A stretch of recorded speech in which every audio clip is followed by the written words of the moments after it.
He laughed at the old man, right there, on the sidewalk, in front of a growing crowd. A loud, cruel laugh. The kind that stings, the kind that bruises, the kind people pretend not to hear, even when it slices right through them. The mogul didn't care. Fancy suit, $1 million smile. A phone camera pointed at the vendor's tiny stall, like it was a joke. He tipped the vendor's cart with the edge of his shoe. Snacks tumbled. Bottles rolled. The old man winced, scrambling to catch what he could. And the mogul kept filming. "Look at this trash setup," he sneered. The crowd froze, some shocked, some uncomfortable, some secretly recording. The old man whispered something, too soft to hear. The mogul laughed again, louder, almost proud of himself. But the vendor didn't yell, didn't argue, didn't look up. He just stayed there, kneeling, hands shaking as he gathered his things like he'd done this before, like he was used to being stepped on. And that's when it hit me. Something was wrong, something bigger, something beneath the humiliation happening on that concrete.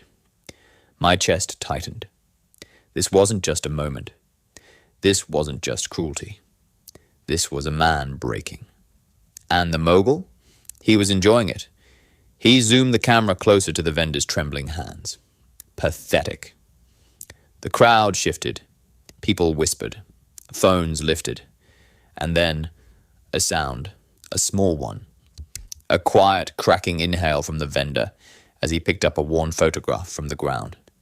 He stared at it, shaking, almost dropping it again. The mogul saw it and scoffed. "What is that?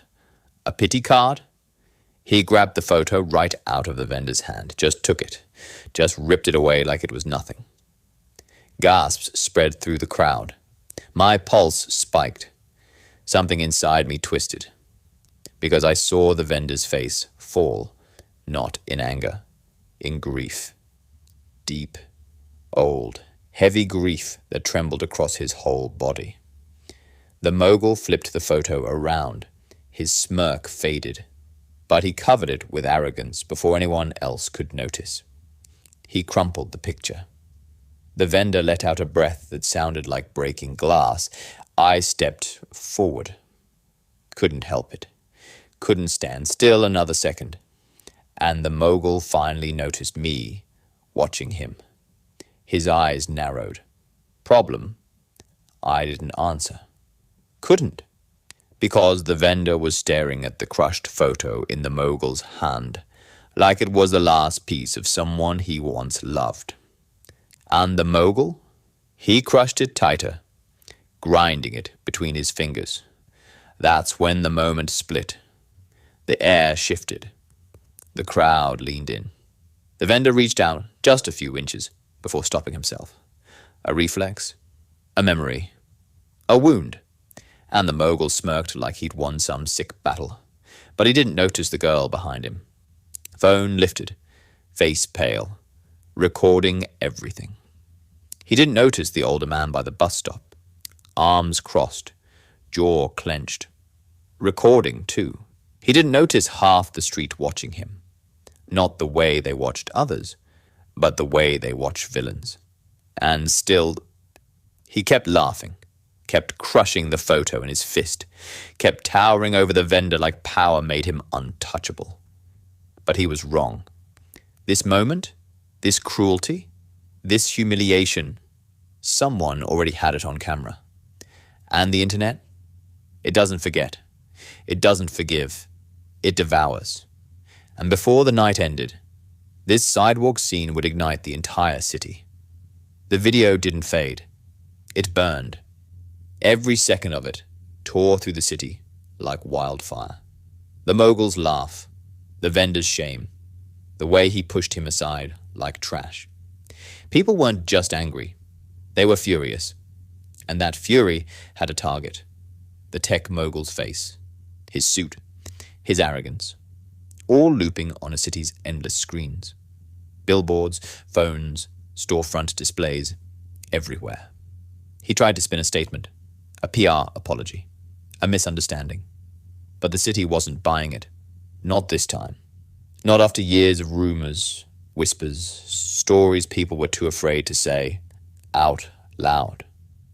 The clip became a mirror. Everyone suddenly saw their own humiliation in it. The boss who mocked them, the landlord who ignored them, the stranger who looked down on them. This wasn't about a vendor anymore. It was about all of them.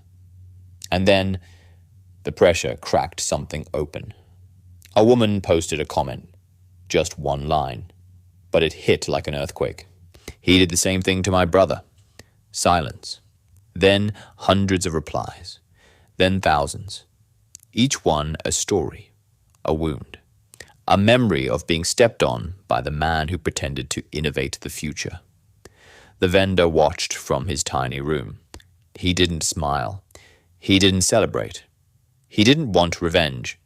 He just wanted to breathe without shame pressing on his chest. But the mogul? He spiraled. He shut down his offices, cancelled events, deleted posts, disappeared behind tinted windows. But the city kept talking, kept digging, kept remembering. Then something unexpected happened. A second clip surfaced, not from a stranger, not from a journalist, but from someone very, very close to the mogul, a relative, one who'd been hidden from the public eye, one who knew the truth behind his rise, one who had proof. It dropped without warning. No caption, no intro, just raw, shaky footage. The mogul, years younger, standing in a tiny apartment, screaming at someone off camera. The voice was trembling, familiar. The street vendor. Back when he wasn't a vendor. Back when he still believed people deserved kindness. The mogul took everything from him. The job, the invention, the idea that made the mogul rich, the idea the world praised him for. The clip ended. A soft breath, a whispered apology from the person filming. A final line that froze the city mid-heartbeat. This is the truth he buried. And suddenly, everything changed. People didn't just see a vendor anymore. They saw a man robbed of his life's work. A man forced into the streets by the same person mocking him on camera. A man who deserved more than pity. He deserved justice. The city rose for him. Crowds formed outside the mogul's gleaming tower. Quiet first, then loud, then overwhelming. Inside, he panicked. Called lawyers, consultants, crisis managers, anyone who could patch a sinking ship. But the ship wasn't sinking. It was gone, swallowed by the truth he'd tried to bury. And when the final strike hit, it didn't come from the public, or journalists, or angry investors. It came from the forgotten relative who posted the clip, the one the mogul abandoned years ago, the one he pretended didn't exist. They walked into a police station, handed over files, emails, documents, contracts, everything the mogul stole, everything he erased. It was over in hours. His empire collapsed faster than it took to build. Court orders, asset freezes, investigations on every floor of his kingdom. And in the middle of all this chaos, the vendor received a letter. Simple, white, no stamp, hand-delivered. Inside, a check, a settlement, a formal acknowledgement that the idea was his. But that wasn't the real gift. At the bottom, written in shaky handwriting, I remember, I was there, and I'm sorry. No signature. But he knew who wrote it. The vendor didn't cash the check. He didn't need money to heal. He needed closure. He walked to the harbor before dawn. Cold breeze, gentle water, city lights fading behind him. He held the letter. Let the wind take it, piece by piece, until the paper was just memory. And with it, the shame he'd carried for years drifted away. The world finally knew the truth. The city finally stood with him, and the man who mocked him was forced to see the one thing money could never fix: human dignity. He took a slow breath, a peaceful one, and for the first time in years he felt whole, a quiet man, a loud truth, and a city that finally learned what respect looks like. But stories don't end just because justice hits. Sometimes that's when the real story begins, because the city wasn't done with him, the vendor, the quiet man, the one they walked past for years without seeing. People started showing up, one by one, soft voices, lowered heads, apologies pouring out like rain. I should have helped. I didn't know. I'm sorry. He didn't resent them. He didn't hold a single grudge. He just nodded, listened, let them speak. Some offered food. Some offered a ride home. Some just stood beside him, silent, in solidarity, as if standing near him might fix something broken inside themselves too. A small boy approached last, barely 10, holding a clipped printout of the viral thumbnail. He pointed at the vendor, then at the screen, then whispered, "You're brave." The vendor nearly broke at that, not from sadness, from something warmer, something he thought he'd lost forever. Worth, dignity, a sense that his life still mattered. Meanwhile, the Mogul faced a different city, a colder one, a quieter one, the kind of silence that follows a person who finally runs out of excuses.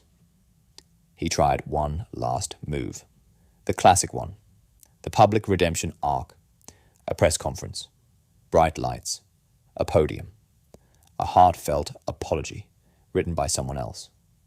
He stepped up, looked out at the cameras, hundreds of them. But something unexpected happened. Not a single reporter raised a mic, not one. They just stared, flat, expressionless, waiting for him to realize the truth. His words didn't matter anymore. His empire had collapsed under the weight of the one thing he couldn't buy: character. He stepped back, shaken. For the first time in his life, the world refused to listen. And as the cameras shut off, as the reporters turned away, as the building behind him dimmed its lights, he realized he wasn't the victim, or the hero, or the genius he'd convinced himself he was. He was simply a man, one who finally had to face himself. But the story's heart wasn't his downfall. It was the vendor's rise. Word spread, fast, everywhere, that the man who lost everything, once, finally, got something back. Not money, not fame, something better, something rare. Respect. A small organization reached out. A community hub focused on giving ignored workers a voice. They offered him a role, not for pity, not for headlines, because he understood humiliation, understood how it shatters someone quietly, understood how a single moment can change a life forever. He accepted, slowly, humbly. He traded the streets for a small desk, a warm room, a job that didn't take from him, a job that gave something back. People came to him every day, their stories trembling in their hands, their eyes tired, their hope thin. He listened. He guided. He fought for them when needed. And every time he spoke, the room leaned in. Not because he was loud, but because he wasn't. He carried his pain softly. And somehow, that made people feel less alone in theirs. At night, he still visited his old spot, just to remind himself where he came from, how far he'd walked. He'd sit, quiet, watching the city breathe. Sometimes people recognized him. They'd wave, thank him, not for the scandal, not for the clip, for surviving, for standing back up when life knocked him down harder than most people ever get hit. One evening, as the sky folded into twilight, someone approached. A shadow first, then a figure, unsure, hesitating, The Mogul. He looked smaller, not physically, but in presence, as if the truth had carved pieces out of him. He didn't speak, didn't try to explain, didn't attempt another apology. He just stood there, waiting, holding something in his hand, a notebook, tattered, old, edges worn. The vendor recognized it instantly. His own invention notes, the ones he thought were gone forever. The Mogul extended it, soft, shaky, like offering back a piece of someone's soul. The vendor hesitated, then took it. Slow, deliberate, no anger, no hatred, just acceptance. The final piece of a journey he never chose but somehow survived. The Mogul turned away. No words, no excuses. Just a broken man walking into the night. The vendor opened the notebook, saw the drawings, the ideas, the dreams of a younger version of himself, and he smiled. A real one. Small. Warm. Because some gifts don't need noise or witnesses or applause. Some gifts heal quietly. He closed the notebook, held it to his chest, and whispered to the city around him, "I'm still here." The lights flickered. The wind softened. A moment hung in the air, gentle and final. Sometimes justice shouts, sometimes it whispers, but the heart always hears it. Weeks passed. The noise faded. The headlines shifted. The world moved on. But the vendor's life didn't collapse back into silence. It grew, quietly, steadily, like something planted in the dark finally touching sunlight. His new job became more than work. It became purpose. People trusted him, listened to him, believed him. He became the person he once needed, the one no one was for him. And that mattered. One afternoon, after a long day of guiding people who felt invisible, he walked past a shop window, not intending to look inside. But something caught him, stopped him cold. A TV screen, muted, playing a documentary clip someone had made. Not about the Mogul, not about the scandal, about him, not his face, not his name, just his story, his resilience, his quiet strength, his ability to stand back up in a world that kept trying to push him down. The narrator's words scrolled across the subtitles. Sometimes heroes don't wear capes. Sometimes they wear exhaustion and still give kindness anyway. He stood there, frozen, watching a stranger tell the world a truth he had never believed about himself. People walking past looked at the screen too, then at him. Recognition flickered. Soft. No pity. Just respect. One woman approached gently. No phone, no recording. Just presence. "You helped more people than you know." He didn't reply. He just breathed. Deep. Slow. Letting the weight of her words settle in a place inside him he once thought was gone. When he finally walked away, he felt lighter, more certain, less damaged, more whole. He reached the old train station steps, the place where so much pain lived, where humiliation soaked into his bones, where a single moment had nearly rewritten who he believed he was. He sat down, closed his eyes, listened to the distant hum of the city, the footsteps, the echoes, the heartbeat of a place that once ignored him. And in that stillness, in that soft and sacred minute, he realized something powerful. He wasn't the man from that video anymore. Not the broken one, not the defeated one, not the forgotten one. He was what came after the storm, what survived, what healed, what rose. He opened his notebook. The one returned to him. The one he thought he'd lost forever. He flipped to a blank page, let his hand hover, then began sketching. Not to prove anything, not to chase the past, just because he wanted to. A small smile tugged at his mouth. Soft, earned. He whispered into the quiet, "It's never too late to start again." The page filled. His heart unclenched. A new chapter began. Not loud, not viral, not forced, just true. And that truth sat with him, warm against the cold night air, gentle as a final breath. Some people break, some rebuild, but the strongest learn how to do both, and still choose kindness. Fade, slow, silent, a peaceful kind of ending.